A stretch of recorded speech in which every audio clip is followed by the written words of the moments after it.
아침 묵상 하란장 시작하도록 하겠습니다. 먼저 기도하시겠습니다. 하나님 아버지, 이 고난주간을 통해 우리의 영혼육이 거룩함을 맛보며 거룩함이 입혀져가는 은혜를 내려주시니 감사합니다. 고난주간만 나를 세상의 것으로 더럽히지 않고 살아가는 것이 아니라 내 일평생을 이 고난주간처럼 살아갈 수 있는 결단과 삶이 되게 하여 주옵소서. 거룩이 신령의 유익이 있음을 더 알아가는 고난주간 4일차 되기를 원합니다. 고난의 행위에만 집중하는 것이 아니라 우리에게 새삼 새날을 주시기 위해서 고난을 자처하신 예수님을 믿으며 과거의 옛사람이 아닌 새 사람으로 오늘을 살아가는 은혜가 있게 하여 주시옵소서. 나는 바로 어제와도 다른 새 사람임을 인식하며 구별되어 오늘을 살게 하여 주옵소서. 날마다 주님을 사모하고 점점 더 예수님을 닮기를 원하옵고 우리 구주 예수 그리스도 이름으로 기도드리옵나이다. 아멘. 오늘 함께 하실 말씀은 사무엘상 24장입니다. 11절, 12절 말씀을 보도록 하겠습니다. 내 아버지의 보소서, 내 손에 있는 왕의 옷자락을 보소서. 내가 왕을 죽이지 아니하고 겉옷자락만 베었은즉 내 손이 악이나 죄가가 없는 줄을 오늘 아실지니이다. 왕은 내 생명을 찾아 해하려 하시나 나는 왕에게 범죄한 일이 없나이다. 여호와께서는 나와 왕 사이를 판단하사 여호와께서 나를 위하여 왕에게 보복하시려니와 내 손으로는 왕을 해하지 않겠나이다. 아멘. 오늘 말씀의 제목은 복수의 기회를 축복의 기회로 라는 제목으로 말씀을 나누도록 하겠습니다. 사무엘상 24장에서는 쫓고 쫓기는 다윗과 사울의 이야기가 계속 이어집니다. 사울이 다윗을 시기하고 질투하여 죽이려고 계속 쫓던 중이었는데 한날 다윗과 부하들이 숨어서 쉬고 있는 동굴에 이 사실을 절대 모르는 사울이 자신의 용변을 보기 위해서 동굴로 들어온 것입니다. 이를 또 다윗의 부하들이 발견했고 다윗에게 이 소식이 전해집니다. 부하들은 말합니다. 다윗이여, 이건 하늘이 내린 절호의 기회입니다. 도망자 생활을 끝이 내고 당신이 왕의 자리에 오를 수 있는 절호의 기회라고 생각합니다. 라고 이렇게 말했겠죠. 여러분 어떻게 보십니까? 계속된 도망자 생활, 여러분 경험해보지 않았으면 알 수가 없겠죠. 분명 너무나 고통스러운 시간일 것입니다. 자기가 잘못한 것도 아니고 부당하게 억울한 일을 계속 당하고 있는 상황입니다. 이것이 언제 끝날지도 모르는데 내 손으로 끝낼 수 있는 기회가 왔습니다.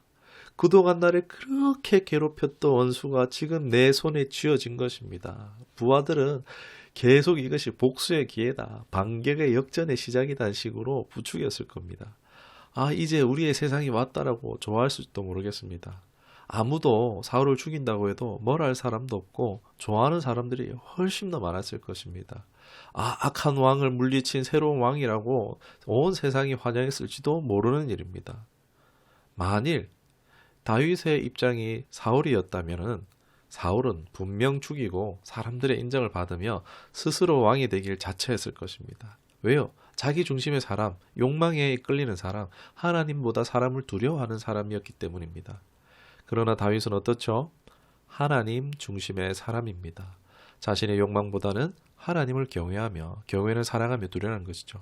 하나님의 뜻을 구하고 순종하는 사람이었습니다.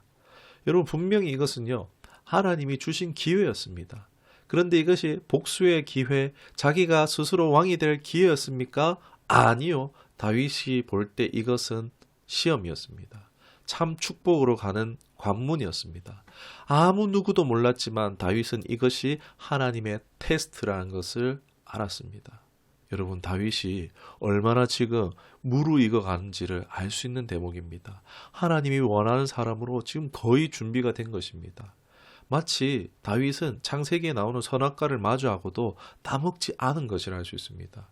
여러분 다윗이라고 사울이 밉지 않았을까요? 아니요. 누구보다도 사울에게 피해보는 사람이었고 그가 또 읽지는 않았지만 말하기를 내 손으로 말고 하나님의 손으로 당신을 심판하기 원한다라고 말합니다. 이게 용서한 것은 아니라 그대로 하나님께 맡긴 것이라고 할 수 있습니다. 이 부분이 좀 우리에게도 적용될 부분이 있어서 이 부분을 조금 나누도록 하겠습니다. 잠언 성경 25장 21절에 내 원수가 배고파하거든 음식을 먹이고 목말라 하거든 물을 마시게 하라. 그리하는 것은 핀 숯을 그의 머리에 놓는 것과 일반이요 여호와께서 내게 갚아주시리라. 아멘. 여러분 다윗은요 사람의 손으로 하는 어설픈 복수가 아니라 하나님이 갚으시는 완벽한 복수를 지금 하고 있는 것입니다. 악으로 선을 이기는 갚는 이것이요 세상을 볼 때 바보 같고 어리석어 보이지만은 가장 지혜롭고 가장 무서운 것이란 것입니다. 그리고 여러분 내 안에 이 더럽고 악한 감정을 담아두지 않는 방법이란 것입니다. 여러분 미워해봐야 복수를 꿈꿔봐야 내 현실은요 점점 더 지옥이 될 뿐입니다. 오늘 우리의 삶의 시간이 영원합니까? 아니잖아요. 사랑하고만 살아도 얼마 안 되는 시간, 주어진 내 시간, 내 인생만 낭비하는 것입니다. 꾹 참아내라는 것이 아닙니다. 하나님은요, 너 그 감정 내게 믿고 맡기라는 것입니다. 로마서 12장 19절에도 내 사랑하는 자들아 너희가 친히 원수를 갚지 말고 하나님의 진노하심에 맡기라 기록되었으되 원수 갚는 것이 내게 있으니 내가 갚으리라고 주께서 말씀하시니라. 아멘. 쉽지 않죠. 그러나 이 감정, 이 불붙은 마음을 내 가슴에 품고 있으면 나만 탑니다. 하나님께 전가해야 됩니다. 내 고통, 내 눈물이 주님의 것이 되도록. 우리 주님은요, 우리의 죄의 문제뿐만이 아니라 바로 이러한 상처의 문제도 끌어안으시는 분이시란 것입니다. 우리가 묵상하고 있는 예수님의 십자가도 그런 것입니다. 이 시간 다 주께 맡기시는 고난주간이 될 수 있기를 원합니다. 지난 우리 삶에 있는 모든 그 깊은 상처까지도 말입니다. 하나도 남김없이 맡겨드리는 우리가 되기를 원합니다. 그리고 자유하십시다. 나의 남은 날들을 우울과 슬픔의 난로가 아니라 선을 행하고 하나님과 사랑하는 그러한 사랑으로 가득한 삶으로 채워져 갈 수 있기를 선택하고 결단할 수 있는 저와 여러분 될 수 있기를 주님의 이름으로 축원합니다.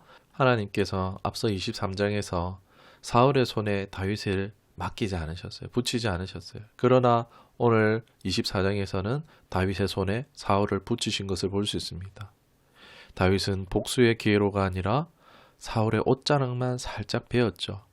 이것으로 이제 어떤 기회를 삼느냐? 바로 사울의 오해를 푸는 기회로 삼습니다. 자기 잘못은 없습니다. 사울 마음대로 오해한 것입니다. 다윗은 피해자이지만 그러나 지금 다윗은 먼저 사울에게 화해를 요청하고 있습니다. 여러분 이것이 바로 예수님의 마음, 우리 예수님의 십자가입니다. 로마서 5장 8절에 우리가 아직 죄인 되었을 때 그리스도께서 우리를 위하여 죽으심으로 하나님께서 우리에 대한 자기 사랑을 확증하셨느니라. 여러분 세상은요 가해자가 피해자에게 화해를 제시하는 것이 일반이지만 여러분 기독교에서 하나님은 그 정반대이십니다. 사실 우리가 하나님에게 가해자죠. 하나님은 우리에게 피해자이십니다. 그럼에도 먼저 우리에게 화해의 손을 내미시는 것이 십자가 사건입니다. 쉽지 않습니다. 이 화해를 우리에게 주시고 있어요. 그러나 이 손을 잡지 않는 것은요. 참으로 어리석은 것입니다. 다윗은 하나님 중심의 사람으로서 이런 하나님의 뜻을, 마음을 잘 알았던 것입니다. 그러니 성경에 다윗은 내 마음에 합한 자란 말씀이 기록되어져 있는 것입니다. 잘 이해되지 않습니까? 다윗은 예수님을 참 많이 닮았거든요.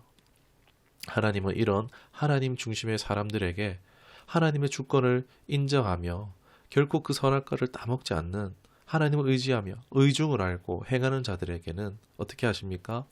무엇이든지 그들의 손에 맡기실 수 있다는 것입니다. 여러분 그것이 돈이나 권세든 말입니다. 그러나 이러한 준비가 되지 않은 상태에서 돈이나 권세를 주었을 때 하나님을 믿는 믿음을 놓치는 사람들이 있다는 것입니다. 그럴 때 하나님은 우리를 아끼시기 때문에 우리를 잃어버리시지 않고 싶으시기 때문에 그 손에 맡기지 않으실 수 있다는 것을 기억하길 원합니다. 이 장은 우리가 얼마나 하나님께 우리의 삶을 어디까지 맡길 수 있는가를 배울 수 있습니다. 나의 과거와 상처와 눈물도 그 깊은 것까지도 다 맡길 수 있음을요. 우리가 하나님께 많은 것을 맡길 때 하나님께서도 우리에게 많은 것을 맡기실 수 있다는 것을 기억하길 원합니다. 이런 다윗과 같은 믿음, 이러한 하나님 중심의 관점을 가질 수 있기를 원한다고 성령 하나님의 인도함 받기를 원한다고 간구하며 나아가는 우리가 되어졌으면 좋겠습니다. 이 시간 말씀을 기억하며 기도하겠습니다. 하나님 은혜 감사드립니다. 사울의 손에 다윗을 붙이지 않으셨습니다. 자기 중심적인 사람이었기 때문입니다. 그러나 반대로 다윗의 손에 사울은 붙이십니다. 하나님 주권을 신뢰하며 자신의 모든 것을 맡기는 하나님 중심의 사람이었기 때문입니다. 자신의 고통과 상처와 눈물조차도 다 맡길 수 있음을 오늘 말씀을 통해서 발견하고 깨닫습니다. 더 이상 이 과거의 상처가 나를 갉아먹거나 나의 인생을 태우지 않도록 내 아픈 상처와 끓어오르는 감정조차도 예수님께 맡겨드립니다. 받아주시옵소서. 수고하고 무거운 짐진 자들아, 이 말씀의 의미가 무엇인지 내가 그 사람이었음을 깨닫습니다. 이제 예수님 안에서 쉼과 평안과 안식을 얻게 하옵소서. 주님을 닮아가는 주님의 향기를 품은 사람으로 살아가기를 원합니다. 내 모든 것을 드릴 때 도리어 하나님을 것들을 맡기시는 하나님으로 인하여서 더 큰 영광을 올려드리는 우리의 삶으로 새롭게 하여 주시옵소서. 감사드리며 예수님의 이름으로 기도드리옵나이다. 아멘.